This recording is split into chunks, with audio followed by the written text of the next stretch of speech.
ಸರ್ಕಾರ ಅನ್ನೋದು ಅವ್ರ ಇಷ್ಟಕ್ಕೆ ಅವರು ಆಡಳಿತ ಮಾಡೋಕ್ಕಲ್ಲ. ಈಗ ಲೂಟಿ ಮಾಡಕ್ಕೆ ಬಂದರೆ ಬೇರೆಯವ್ರಿಗೆ ತೊಂದರೆನೇ ಕೊಡಬೇಕು. ನಿಮ್ಮ ಪ್ರಕಾರ ಒಬ್ಬ ರಾಜಕಾರಣಿ ಆಗಬೇಕಂದ್ರೆ ಹೋರಾಟದ ಹಾದಿಯಿಂದ ಬಂದರೆ ಮಾತ್ರ ಅವ್ರ ಕುಂದುಕೊರತೆಗಳನ್ನ ಈಡೇರಿಸ್ಬೋದು ಅಂತೀರಾ? ನೀವು ಆಡಳಿತ ಮಾಡಕ್ಕೆ ನಿನ್ಗೆ ಎಲ್ಲಿ ಟೈಮು? ದುಡ್ಡನ್ನು ಕೆಲವರೇ ನೀವು ತಿಂದುಬಿಡ್ತೀರಾ, ಬೇರೆಯವ್ರಿಗೆ ಏನು ಸಿಗುತ್ತೆ?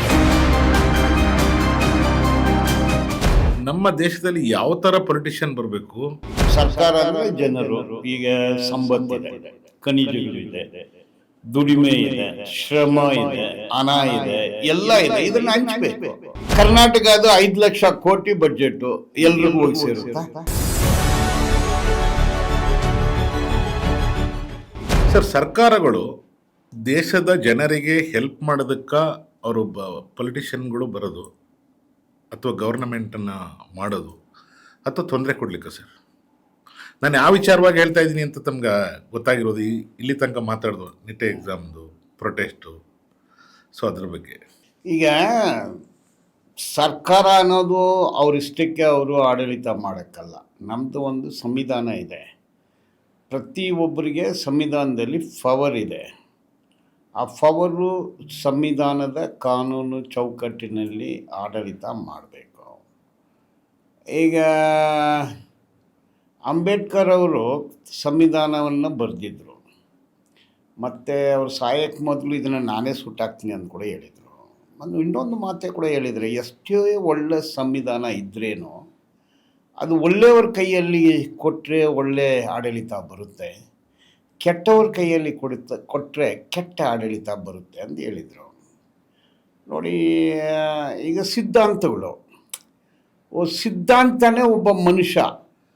ಏನು ಸಿದ್ಧಾಂತ? ದುಡ್ಡು ಮಾಡೋದೇ ಸಿದ್ಧಾಂತ, ವ್ಯಾಪಾರ ಮಾಡೋದೇ ಸಿದ್ಧಾಂತ, ಆಸ್ತಿ ಮಾಡೋದು, ಅಧಿಕಾರ, ಐಷಾರಾಮಿ ಜೀವನ, ಈ ಥರ ಸಿದ್ಧಾಂತಗಳು ಇದೆ. ಈಗ ಅಧಿಕಾರಕ್ಕೆ ಯಾರು ಬರ್ತಾರೆ ಅನ್ನೋದ್ರ ಬಗ್ಗೆ ಹೋಗುತ್ತೆ.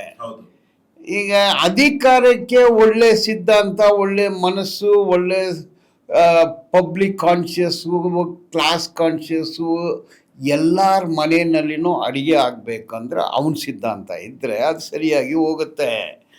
ನನಗೆ ಒಂದು 10,000 ಕೋಟಿ ಇದೆ, ಇದನ್ನು ಒಂದು 20,000 ಕೋಟಿ ಮಾಡ್ಕೋಬೇಕು.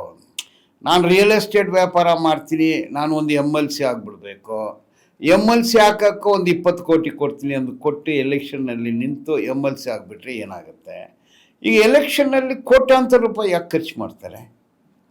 ಈಗ ನಿಮ್ಮ ಬೆಲ್ಲಾರಿ ಬ್ರದರ್ಸು ಒಂದು ಕೋಳಿ ಕೊಡ್ತಾರೆ, ಮೇಕೆ ಕೊಡ್ತಾರೆ, ಮಸಾಲಕ್ಕೆ 4,000 5,000 ಕೊಡ್ತಾರೆ, ಖರ್ಚುಗಳು ಮಾಡ್ತಾರೆ, ರೌಡಿಯಿಸಮ್ ಗೂಂಡಾಯಿಸಮ್ ಮಾಡ್ಕೊಳ್ತಾರೆ. ಈಗ ಕರ್ನಾಟಕದಲ್ಲಿ 228 ಕಾನ್ಸ್ಟಿಟ್ಯೂನ್ಸಿ, 130 ಕಾನ್ಸ್ಟಿಟ್ಯೂನ್ಸ್ನಲ್ಲಿ ಅದು ರಾಜ್ಯಾಂಗ. ಅದು ಒಂದು ಎಕ್ಸಾಂಪಲು, ಶಿಕಾರಿಪುರದಲ್ಲಿ ಯಾರೂ ಗೆಲ್ಲಕ್ಕಾಗಲ್ಲ, ಅದು ಯಡಿಯೂರಪ್ಪ, ಅದು ಫೀಫ್ಡಮ್.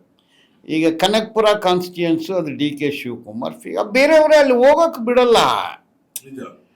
ಸೊ ಈ ಥರ ಒಂದು ಅಲ್ಲಿ ಎಷ್ಟು ಕಾರಿಗೆ ಇದೆ, ಎಷ್ಟು ಬಂಡೆಗಳಿದೆ, ಎಷ್ಟು ಬೆಟ್ಟಗಳಿದೆ, ಎಲ್ಲರೂ ಅವ್ರಿಗೆ ಯಾರು ಬೇಕೋ ಅವ್ರಿಗೆ ಕಾಂಟ್ರಾಕ್ಟ್, ಅವ್ರಿಗೆ ಬೇಕಾದ ಇನ್ಸ್ಪೆಕ್ಟರ್, ಅವ್ರಿಗೆ ಬೇಕಾದ SP, ಅವ್ರಿಗೆ ಬೇಕಾದವ್ರನ್ನ ಇಟ್ಕೊಳ್ತಾರೆ. ಫಾರೆಸ್ಟ್ ಡಿಪಾರ್ಟ್ಮೆಂಟ್, ಇದು ಒಂದು ಫೀಫ್ಡಮ್ ಆಗುತ್ತೆ, ರಾಜ ಆಗ್ತಾರೆ ಅವರು. ಆದ್ದರಿಂದ ತಮ್ಮ ಕ್ವಶ್ಚನ್ ಏನು? ಈಗ ತೊಂದರೆ ಕೊಡಕ್ಕ, ಈಗ ಲೂಟಿ ಮಾಡೋಕ್ಕೆ ಬಂದರೆ ಬೇರೆಯವ್ರಿಗೆ ತೊಂದರೆನೇ ಕೊಡಬೇಕು. ಈಗ ನೋಡಿ, ಈಗ ಆಡಳಿತದಲ್ಲಿ ಒಬ್ಬ ಮನುಷ್ಯ ಬೆಂಗಳೂರಲ್ಲಿ ಬಾಳ್ಬೇಕಂದ್ರೆ ಕನಿಷ್ಠ 50,000 ರೂಪಾಯಿ ಬೇಕು. 50,000 ರೂಪಾಯಿ ಕಡಿಮೆ ಬಾಳಕ್ಕೆ ಸಾಧ್ಯನೇ ಇಲ್ಲ. ಆ ಥರ ಆಗಿದೆ, ಎಲ್ಲನೂ ಜಾಸ್ತಿ ಇದೆ. ಒಂದು, ನಾನು ಊಟ ಮಾಡಬೇಕು, ಮಕ್ಕಳಿಗೆ ಊಟ ಆಗಬೇಕು, ಹೆಂಡತಿಗೆ ಊಟ ಆಗಬೇಕು, ಅಪ್ಪ ಅಮ್ಮಗೂ ಊಟ ಆಗಬೇಕು, ಮಕ್ಕಳನ್ನ ಓದಿಸ್ಬೇಕು, ಮೆಡಿಸನ್ ಬೇಕಾಗುತ್ತೆ, ಬಟ್ಟೆ ಬರ, ಒಳ್ಳೆಯದು ಕೆಟ್ಟದ್ದು, ಒಂದು ಮನೆ, ಒಂದು ಬೆಡ್ರೂಮ್ ಮನೆ, ಒಂದು ಇಷ್ಟಿರಬೇಕು. ಇದಕ್ಕೆ ಕನಿಷ್ಠ 50,000 ಕಡಿಮೆ ಬಾಳಕ್ಕಾಗೋದಿಲ್ಲ. ಎಷ್ಟು ಸಂಬಳ ಕೊಡ್ತಾರೆ? ಈಗ ಅಂಗನವಾಡಿ ಟೀಚರಿಗೆ 6,700, ಬಿಸಿ ಊಟ ಟೀಚರಿಗೆ 4,700, ಪೆಟ್ರೋಲ್ ಬಂಕಲ್ಲಿ ಕೆಲಸ ಮಾಡೋರಿಗೆ 13,000 ರೂಪಾಯಿ. ಈಗ ದೊಡ್ಡದು 5 ಸ್ಟಾರ್ ಹೋಟ್ಲಲ್ಲಿ ಕೆಲಸ ಮಾಡುವ ಹೌಸ್ ಕೀಪಿಂಗ್ ಸ್ಟಾಫಿಗೆ 10,000, ಏರ್ಪೋರ್ಟಲ್ಲಿ ಕೆಲಸ ಮಾಡುವ ಸ್ಟಾಫಿಗೆ 10,000, ಯೂನಿವರ್ಸಿಟಿನಲ್ಲಿ ಕೆಲಸ ಮಾಡುವ ಸ್ಟಾಫಿಗೆ 8,000. ಈಗ ಮೆಟ್ರೋ ಬ್ಯೂಟಿಫುಲ್ಲು, ಕಲರ್ಫುಲ್ಲು, ವಂಡರ್ಫುಲ್ ಆಗಿದೆ.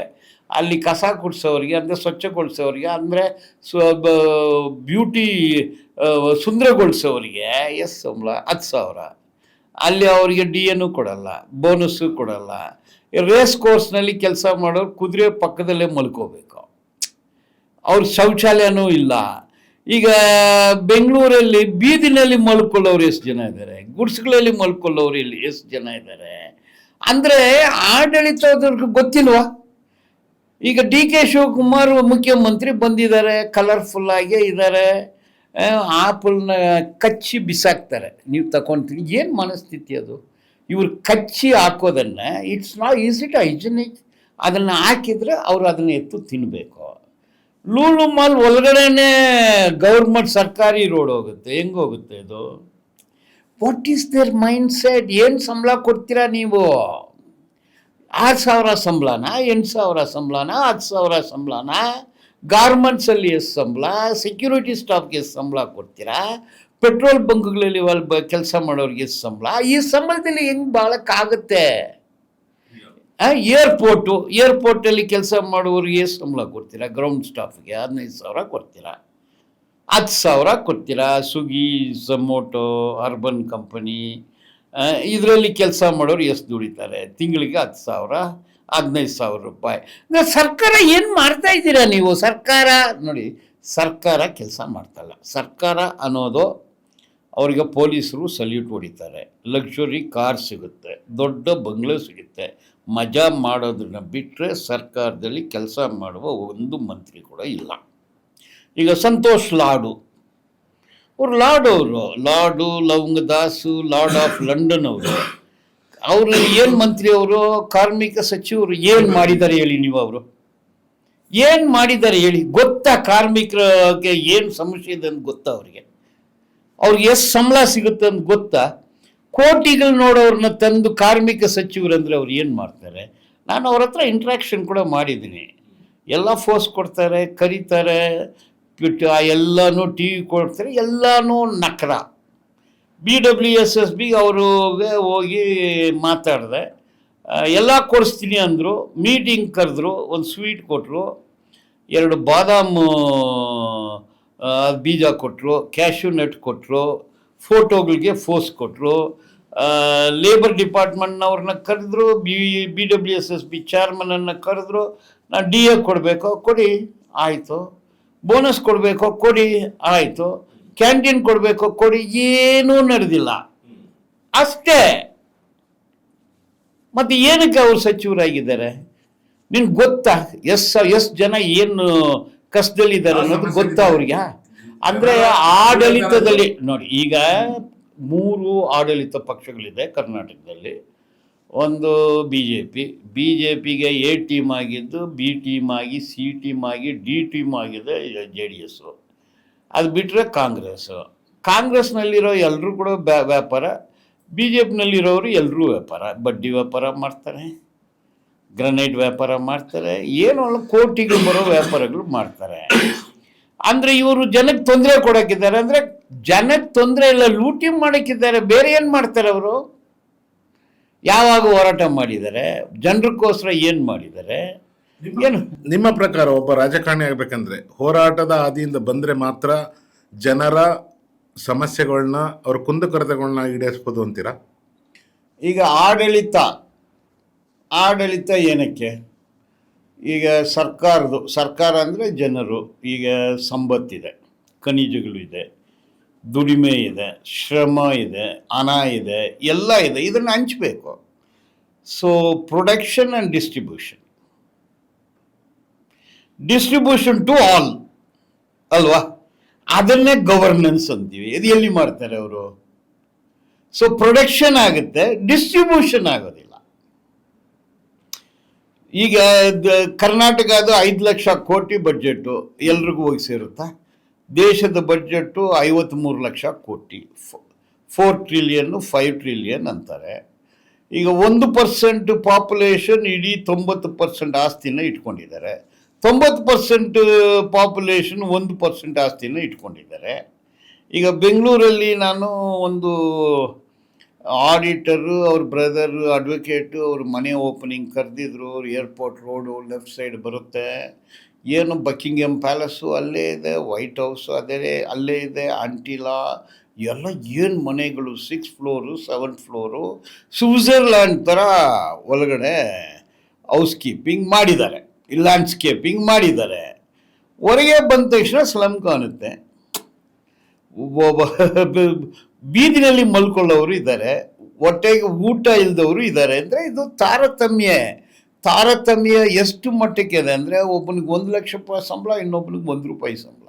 ಇಬ್ಬರು ಭಾರತೀಯರು ಹೆಂಗಾಗ್ತಾರೆ, ಇದ್ದರೂ ಹಿಂದೂಗಳು ಹೆಂಗಾಗ್ತಾರೆ, ಇದ್ದರೂ ಒಬ್ಬರೇ ಹೆಂಗಾಗ್ತಾರೆ. ದುಡ್ಡು ಮದುವೆ ಮಾಡ್ಕೊಳ್ಳುತ್ತೆ, ದುಡ್ಡು ಮಜಾ ಮಾಡುತ್ತೆ. ದುಡ್ಡನ್ನು ಕೆಲವರೇ ನೀವು ತಿಂದುಬಿಡ್ತೀರಾ, ಬೇರೆಯವ್ರಿಗೆ ಏನು ಸಿಗುತ್ತೆ. ಅದರಿಂದ ಈ Congress, BJP, JDS, DMK, ADMK, Telugu Desam, ಈಗ ಲಲ್ಲು ಪ್ರಸಾದ್ ಯಾದವ್, ಈಗ ಇವರು ಎಲ್ಲರೂ ಲೂಟಿನೇ ಮಾಡ್ತಾರೆ. ನೋಡಿ, ಅವರು ಯಾರು MLA ಯಾರು, ಮಿನಿಸ್ಟ್ರ್ ಯಾರು, ಯಾರಿಗೆ ಸೀಟ್ ಕೊಡ್ತಾರೆ. ಸೀಟ್ ಕೊಡಬೇಕಂದ್ರೆ ಎಷ್ಟು ಕೋಟಿ ಖರ್ಚು ಮಾಡಿದ್ರ. ಈಗ ಬೆಂಗಳೂರಲ್ಲಿ ರಿಯಲ್ ಎಸ್ಟೇಟ್ ಮಾಡಿ ಲೂಟಿ ಮಾಡಿರೋರೆಲ್ಲ ಕಾನ್ಸ್ಟಿಟ್ಯೂನ್ಸಿ ಬಿಡ್ಕೊಂಡು ಹೋಗ್ತಾರೆ. ಅವ್ರಿಗೆ ಪಾರ್ಟಿಗೆ 10 ಕೋಟಿ ಕೊಡ್ತಾರೆ, 20 ಕೋಟಿ ಕೊಡ್ತಾರೆ. ಅಲ್ಲಿ ಸೆಲೆಕ್ಷನ್ ಎಷ್ಟಯ್ಯ ಖರ್ಚು ಮಾಡ್ತೀಯ ನೀನು? ನಾನು 200 ಕೋಟಿ ಖರ್ಚು ಮಾಡ್ತೀನಿ, ಓಕೆ ಟೇಕ್ ದ ಸೀಟ್. ಅವನು 200 ಕೋಟಿ ಖರ್ಚು ಮಾಡಿ ಅವನು ಏನು ಮಾಡ್ತಾನೆ? ಅವನು ಫಸ್ಟ್ ಆಫ್ ಆಲ್ ನೀನು ಪಾಲಿಟಿಕ್ಸ್ ಅಂದರೆ ಫುಲ್ ಟೈಮ್ ಪಾಲಿಟಿಕ್ಸ್ ಮಾಡಿ ನೀವು ವ್ಯಾಪಾರ ಮಾಡಿಕೊಂಡು ಆಡಳಿತ ಹೆಂಗೆ ಮಾಡೋಕ್ಕಾಗುತ್ತೆ ಸರ್?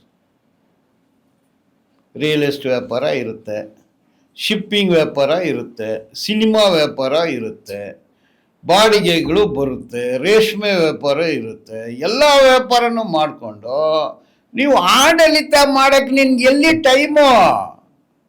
ಸೊ ಹಾಗಾದರೆ ನಮ್ಮ ದೇಶದಲ್ಲಿ ಯಾವ ಥರ ಪೊಲಿಟಿಷಿಯನ್ ಬರಬೇಕು?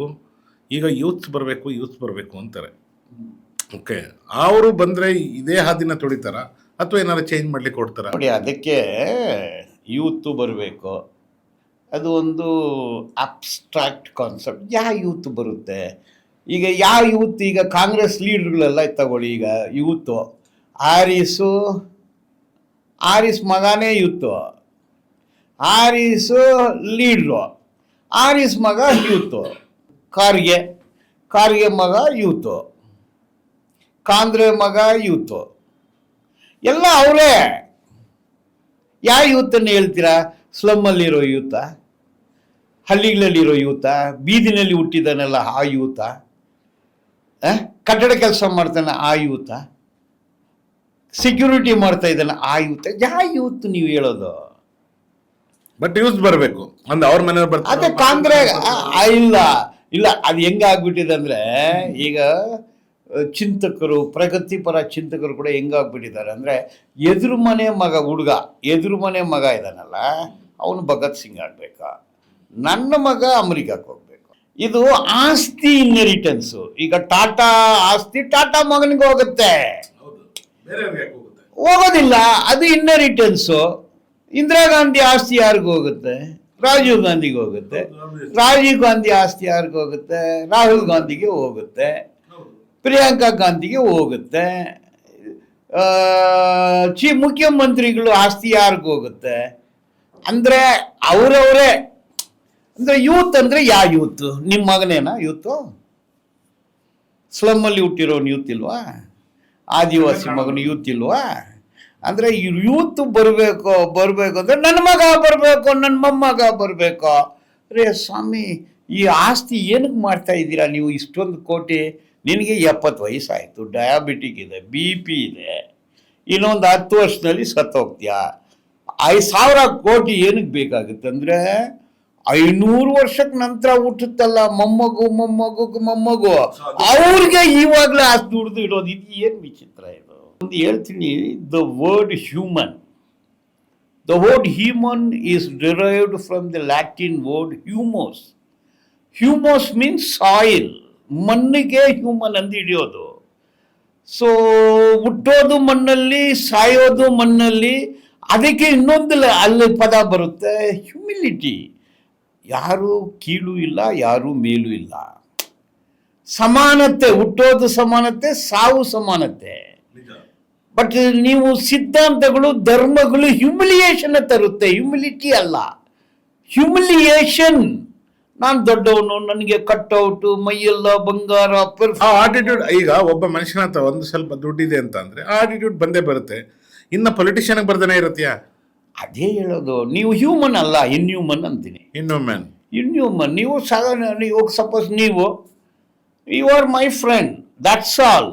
ನನಗೆ ನಿನ್ನೆ ಈ ಭಾನುವಾರ ಆಟೋ ಚಾಲಕರು ಕರೆದ್ರು, ಮಾಲೆ ಹಾಕಕ್ಕೆ ಬಂದರು. ನನಗೆ ಒಂದು ಶಾಲ ಏನಯ್ಯ ಅಂದರೆ, ಸಣ್ಣ ಏನಕ್ಕೆ ಮಾಡ್ತೀಯ ನೀನು, ನಾನು ಯಾರು, ನನಗೆ ಯಾಕೆ ಹಾರ ಹಾಕ್ತೀರಾ, ನನಗೆ ಯಾಕೆ ಇದು ಮಾಡ್ತೀರಾ, ಹಾಕ್ಬೇಡ ಅಂದೆ ನಾನು. ಏನಕ್ಕೆ ಹಾಕ್ತೀರಾ ನೀವು? ಯಾವನು ದೊಡ್ಡವನು, ಯಾವನು ಚಿಕ್ಕವನು ಯಾಕೆ ಮಾಡ್ತೀರಾ? ಕಟ್ಔಟ್ ಯಾಕೆ ಇಟ್ಕೊಳ್ತೀರಾ ನೀವು? ನೀವು ಬಂದರೆ ಯಾಕೆ ಜೈಕರ ಹಾಕೋದು? ನೀಗೇನು ಬಂದಾಗಲುದು ಅಂದರೆ, see you have not come from soil. That's the reason why humility ಅದಿಲ್ವಲ್ಲ. ಈಗ ಒಂದು ಫ್ರೆಂಚ್ ಫಿಲಾಸಫರ್ ಹೇಳಿದರು, I am not your leader, don't follow me. I am not follower, I will not follow you. ಇಬ್ಬರು ಕೈ ಜೋಡಿಸ್ಕೊಂಡು ಒಟ್ಟಿಗೆ ಹೋಗೋಣ ಬಾ, ನನಗೆ ನೀನು ಸಮವ, ನಿನಗೆ ನಾನು ಸಮಾನ. ಇದು ಹ್ಯುಮಿಲಿಟಿ. ದಿಸ್ ಈಸ್ ಸಿದ್ಧಾಂತ. ಅದ್ರ ಬಿಟ್ಬಿಟ್ಟು ನನಗೆ ಮಾತ್ರ ಕಟ್ಔಟು, ನನಗೆ ಬಿಸ್ಲರಿ ನೀರು, ನನಗೆ ಮಾತ್ರ ಇದು, ನಾನು ಬೀದಿಗೆ ಬಂದರೆ ಹೂವು ಹಾಕಬೇಕು, ರೋಡ್ ಶೋ ಎಲ್ಲರೂ ಹೂವಾಗಲೂ ಹಾಕಬೇಕು, ಕಾರ್ಗಳಲ್ಲಿ ಹೋಗ್ಬೇಕು, ಇವರು ಕಾರಲ್ಲೇ ನಿಂತ್ಕೊಂಡು ಕೈ ಹಾಕಬೇಕು, ಇವ್ರು ಜನ. What type of mind set is this? ಏನು ಮನುಷ್ಯರನ್ನ ನೀವು ಏನು ತಿಳ್ಕೊಂಡಿದ್ದೀರಾ? What are you thinking of the? ಏನು ಕಾರಲ್ಲಿ ಬರ್ತೀರಾ ನೀವು? ನಿನಗೆ ಯಾಕೆ ಹೂವುಗಳು ಹಾಕಬೇಕು? ಜನ ನೀವು ಏನು ಮಾಡಿಬಿಟ್ಟಪ್ಪ ನೀನು ಯಾರು ನೀನು? Who are you? ನಾನು ಬ್ಯಾಂಕಲ್ಲಿ 10 ರೂಪಾಯಿ ಹಾಕ್ತೀನಿ, ಬ್ಯಾಂಕಿಂದ 10 ರೂಪಾಯಿ ತಗೊಳ್ತೀನಿ ಅಲ್ವಾ? ಮ್ಯಾನೇಜರ್ಗೆ ನಾನು ಯಾಕೆ ಸಲಾಮ್ ಹೊಡಿಬೇಕು? ಇಟ್ಸ್ ಮೈ ಮನಿ. ನಿಮ್ಗೆ ಯಾಕೆ ನಾವು ಸಲಾಮ್ ಹೊಡಿಬೇಕು? ಹೌದು, ರೋಡ್ ಹಾಕ್ತಾರೆ, ಪಬ್ಲಿಕ್ ಮನಿ. ನೀನ್ ಯಾಕೆ ಬಂದು ಪೂಜೆ ಮಾಡ್ತೀಯಾ? ಹೌದು, ನೀನ್ ಏನ್ ಪೂಜೆ ಮಾಡ್ಕೊಂಡು, ನಾನು ರೋಡ್ ಹಾಕ್ದೆ, ನಾನು ಬ್ರಿಡ್ಜ್ ಕಟ್ದೆ, ನಿನ್ನ ಅಪ್ಪನ ಗಂಟ. ಇಟ್ಸ್ ಮೈ ಮನಿ, ಪೀಪಲ್ಸ್ ಮನಿ. ನೀನು ಯಾವಾಗ ನಿನ್ನ ಮನೆಯಿಂದ ತಂದು ಹಾಕಿರ್ತೀಯ ಹಣನ, ಅವಾಗ ನೀನು ಪೂಜೆ ಮಾಡ್ಕೊ, ಅದು ಮನೆಯಲ್ಲಿ ಮಾಡ್ಕೊಂಡು ಹೋಗಿ. ಪಬ್ಲಿಕ್ ರೋಡ್ಗೆ ಯಾರ್ದೋ ದುಡ್ಡು, ಯಾರು ಸುಮ್ಮ ಕೊಡದು, ಶೋಕ ಕೊಡದೆ ಅಂತಾರೆ ತೆಲುಗುಲು ಆಟ್ಲ ಹಂಗ. ಇದು ಏನು ಮನುಷ್ಯರು ಇವರು? ಹೆಚ್ಚಿನ ವಿಡಿಯೋಗಳಿಗೆ ಪ್ರತಿಧ್ವನಿ ಯೂಟ್ಯೂಬ್ ಚಾನೆಲ್ ಸಬ್ಸ್ಕ್ರೈಬ್ ಮಾಡಿ, ಬೆಲ್ ಐಕಾನ್ ಕ್ಲಿಕ್ ಮಾಡಿ.